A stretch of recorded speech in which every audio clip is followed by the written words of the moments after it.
Hello friends, as you can see there at the top left corner of the screen, this watermark is there, video made with pictory.ai. Now I'll teach you how to remove this watermark.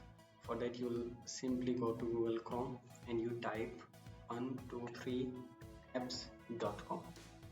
Go there and here you can see there are a lot of options. I'll go with remove logo from video. Once I click there, I'll go with this option, open file. And here as you see I've opened my file. So what I'll do, I'll select a proper image where the logo is properly visible. Let's say here you can see it is properly visible, so I'll select this logo like this and then I'll click save. It took a while and then it did it. I'll press save again. Now my document is saving. I'll just press save and here you can see it's downloading.